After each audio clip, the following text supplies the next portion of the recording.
ओम नमो भगवते वासुदेवाय।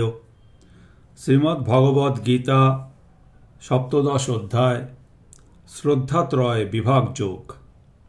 आज पर्व 197।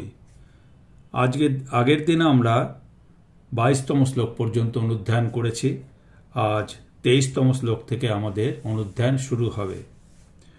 ओम तत्सत् इति निर्देशो ब्रह्मणो त्रिविधो श्रितो ब्रह्मणात्तेन वेदाश्च यज्ञाश्च विहिताः पुरा।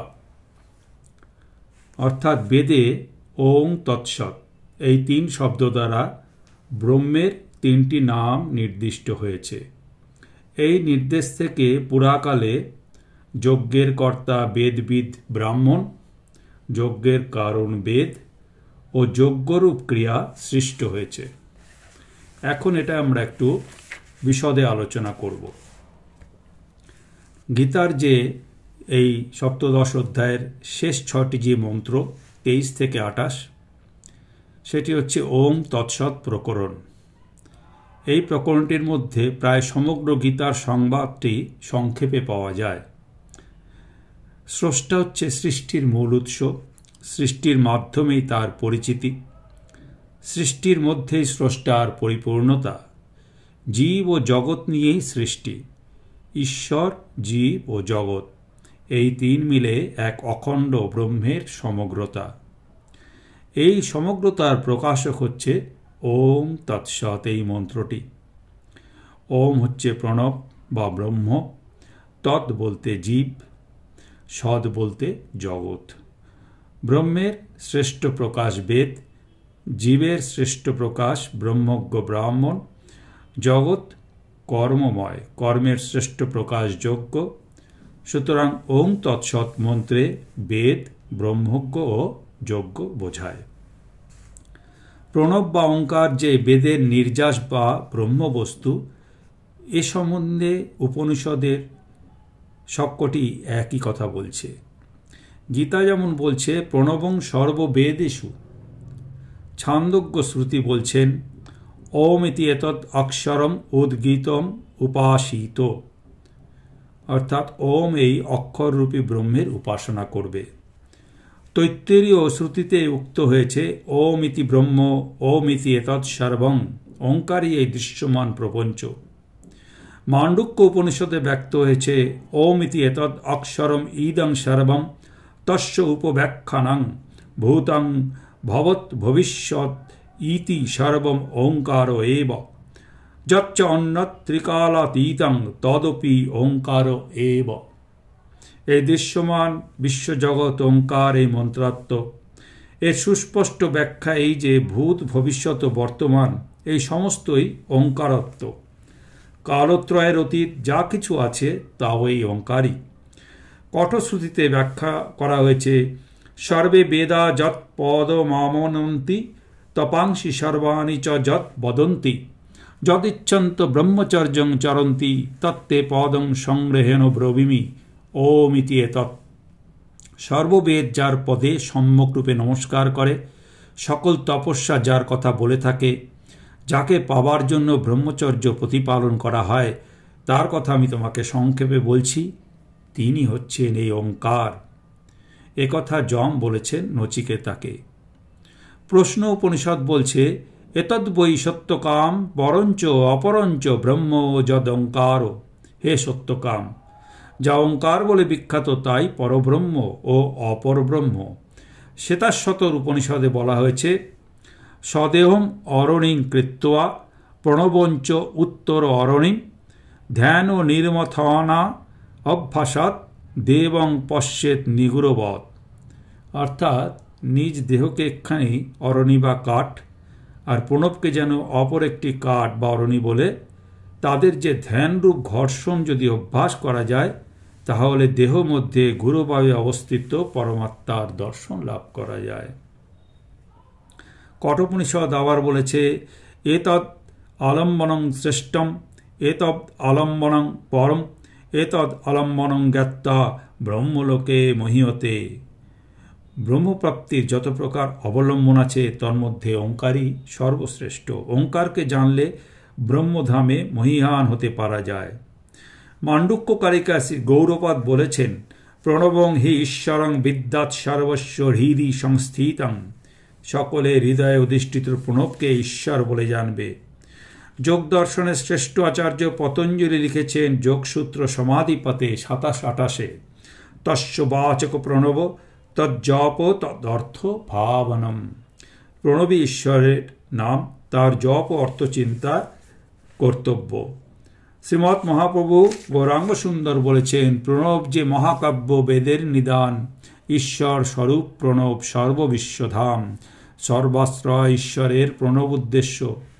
চৈতন্য চরিতামৃত আদি সপ্তম।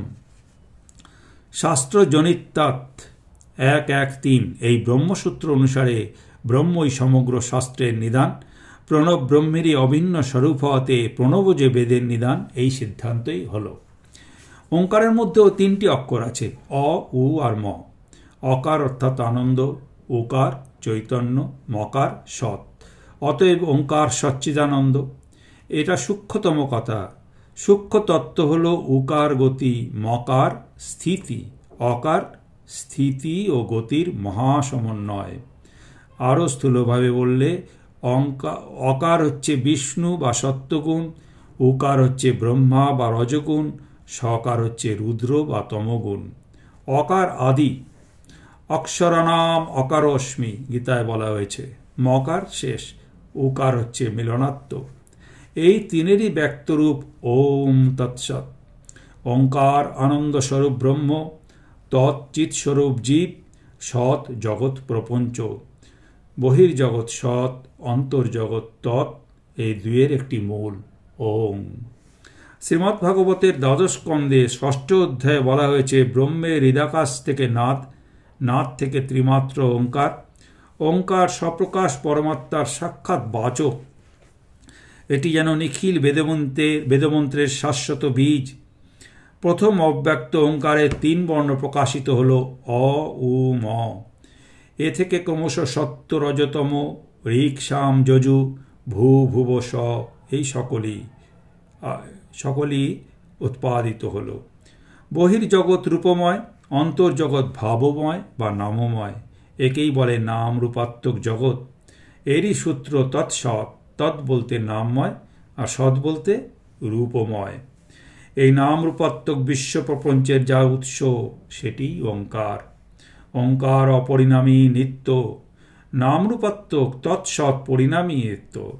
একথা তৈত্তরীয় উপনিষদ ব্রহ্মানন্দ বল্লীর 6ষ্ঠ অনুবাকে প্রথম মন্ত্রে নিম্নোক্ত প্রকারে বলা হয়েছে, সো অকামায়ত বহুশ্যাং প্রজায়েতি সতপ হতপত সতপস্তপ্তা ইদং সর্বম অসৃজৎ যদিদং কিঞ্চ তৎসৃষ্ট্বা তদেব অনুপ্রাবিশৎ তদনুপ্রবিশ্য সচ্চ তচ্চ অভবৎ নিরুক্তঞ্চ অনিরুক্তঞ্চ নিলয়ঞ্চ অনিলয়ঞ্চ বিজ্ঞানঞ্চ অবিজ্ঞানঞ্চ সত্যঞ্চ অনৃতঞ্চ সত্যম অভবৎ যদিদং কিঞ্চ তৎসত্যমিতি অচক্ষতে। আচার্য শঙ্করের দৃষ্টিভঙ্গি নিয়ে ব্যাখ্যা করলে উপরোক্ত শ্রুতিমন্ত্রের তাৎপর্য এই যে, ব্রহ্মের কামনা ও তপস্যা তাহা সত্য জ্ঞানময়, ইহা ব্রহ্মের আত্মভূত। প্রজা সৃষ্টির কামনা অর্থ ব্রহ্মের ভিতরে যে সমস্ত নাম রূপ অনভিব্যক্ত অবস্থায় বিদ্যমান, তাকে অভিব্যক্ত করা। যখন ব্রহ্ম অনভিব্যক্ত নামরূপ অভিব্যক্ত করেন, তখনও তার স্বীয় নামরূপ পরিত্যক্ত হয় না। এই জন্যই ব্রহ্ম হচ্ছে অপরিণামী নিত্য। নামরূপ ব্রহ্মের সঙ্গে অবিযুক্ত থেকেই অভিব্যক্ত হয়। এটাই ব্রহ্মের বহু হওয়া। জাগতিক যে নামরূপ তত সৎ, ব্রহ্ম দ্বারাই আত্মলাভ করে। নিজ স্বরূপতা রক্ষা করেই ব্রহ্ম নামরূপাত্মক জগতে প্রবেশ করেন। এই জন্যই ব্রহ্মকে সৎ অসৎ, নিরুক্ত অনিরুক্ত, নিলয় অনিলয়, বিজ্ঞান অবিজ্ঞান, সত্য অনৃত প্রভৃতি বিরুদ্ধ গুণময় বলা হয়ে থাকে। এই তৈত্তরীয় শ্রুতির সচ্চ তৎচ তচ্চই হচ্ছে গীতার তৎসৎ। অদ্বৈত বেদান্ত মতে এই তৎ সৎ ব্রহ্মের উপাধি। বৈষ্ণব বেদান্ত মতে তৎ সৎ ব্রহ্মেরই শক্তি, তিনি নিয়তই এই শক্তি বিশিষ্ট। শক্তিবান অভিন্ন বলে এই তৎসৎ ব্রহ্মই। গীতাও এই অভিন্নতা দৃষ্টে বলেছেন, ওম তৎসদিতি নির্দেশ ব্রহ্মণ ত্রিবিধ শ্রীত। নির্দেশ শব্দে দেখিয়ে দেওয়া বোঝায়। পতঞ্জলির বাচক এই তার নির্দেশ, একই কথা। প্রণব হচ্ছে ব্রহ্মের বাচক বা প্রণব দ্বারা ব্রহ্মের নির্দেশ, একই কথা। এখানে বিচার করা এই যে লৌকিক যে বাচক ও বাচ্য সেটি কিন্তু ভিন্ন। জল শব্দটি হচ্ছে বাচক বা নাম, আর জল নামক নদীস্থ বস্তুটি বাচ্য বা নামী। বাচ্য জল পানে পিপাসা দূর হয়, বাচক জল উচ্চারণে কিন্তু পিপাসা দূর হয় না। বাচক যে জল তা বাচ্য জলকে স্মরণ করিয়ে দেয়, কিন্তু বাচ্য জলের শক্তি বাচক জলে নেই। এই জগতের সমস্ত বাচ্য ও বাচকের মধ্যে কিন্তু এই সম্বন্ধ। যেমন সন্দেশ বাচক, জলযোগের বিপণে স্থিত বাচ্য সন্দেশের স্মারক। যেই আমরা সন্দেশ উচ্চারণ করব সেটা সন্দেশকে স্মরণ করাবে, কিন্তু রসনাতে জল এনে দেবে, কিন্তু মুখে কিন্তু মিষ্টি অনুভব করাবে না, উদরও পূরণ হবে না। জগতে যত বাচ্য আছে এই সম্বন্ধ রয়েছে। এরা যেন দুটি সমান্তরাল রেখা, কখনো মিলছে না। নাম আর নামী, বাচক আর বাচ্য যার যার কাজ শেষে করে, একে অন্যের সঙ্গে মেশে না, সমানভাবে তফাতে থাকে। বাগদেবী আর শ্রীদেবী দুই সপত্নীর মতো সমান তফাতে থেকে এই দৃশ্যমান জগতের কার্য নির্বাহ করে। এরা মেশে না, কিন্তু এরাও মেশে। কোথায় মেশে? সমান্তরাল রেখা যখন অসীমে গিয়ে পৌঁছায় তখন মিশে যায়। Parallel lines meet in infinity, এটা উচ্চতর গণিত শাস্ত্রের একটি প্রমাণিত সত্য। বাচ্য আর বাচক যখন অনন্তে পৌঁছে যায় তখন তারা একাকার হয়ে যায়। তখন বাচ্য বাচকায়ও সমান ও রস ও স্থিতি। যখন পরব্রহ্মে পৌঁছে যায় তখন তাদের যে ব্যবধান সেটি রহিত হয়ে যায়। এই জন্য ওঙ্কার পরব্রহ্মের বাচক ও পরব্রহ্ম।